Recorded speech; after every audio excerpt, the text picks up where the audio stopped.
মন মতো পাই নাই। খুঁজলাম ইউটিউব, গুগল, অন্যান্য মিডিয়ামে।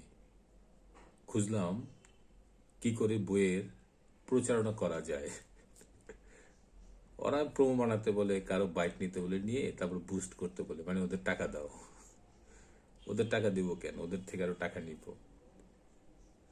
আচ্ছা, প্রসঙ্গটা এইটা যে এই যে বই লিখলাম, একটা অনেক দিনের তথ্য সংগ্রহ করা, অনেক দিনের যাচাই বাছাই, অনেক নিরীক্ষা, এটা মাসের পর মাস, বছরের পর বছর এই ধরনের নিরীক্ষা করতে আমার ভালো লাগে।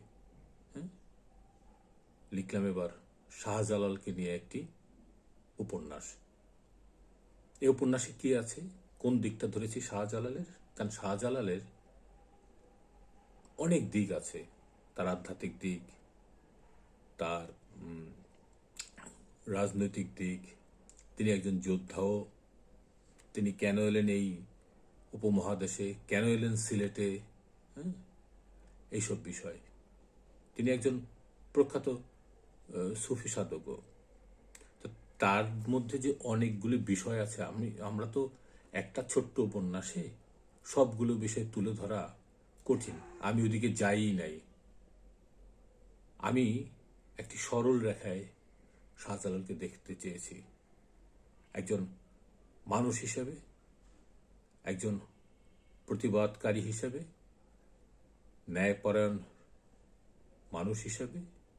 তিনি মানুষের কল্যাণে কি কি পদক্ষেপ নিলেন, তিনি কেন সিলেটে এলেন, কেন তিনি দিল্লিতে গেলেন, নিজামুদ্দিন আউলিয়ার সাথে দেখা হলো, তারপরে তার সেখানে তাদের একটা মোটামুটি একটা মিষ্টি মধুর একটা ভুল বোঝাবুঝি না দ্বন্দ্ব, সেটা কিভাবে অবসান ঘটলো, এই বিষয়গুলি আমি তুলে ধরেছি। তিনি একজন বড় মাপের সাধক। তিনি মানুষের কল্যাণের কথা চিন্তা করেছেন। তিনি লড়াই করেছেন অশুভ শক্তির বিরুদ্ধে। অশুভ শক্তি কে ছিল? গৌড়ের, মানে সিলেটের রাজা গোবিন্দ।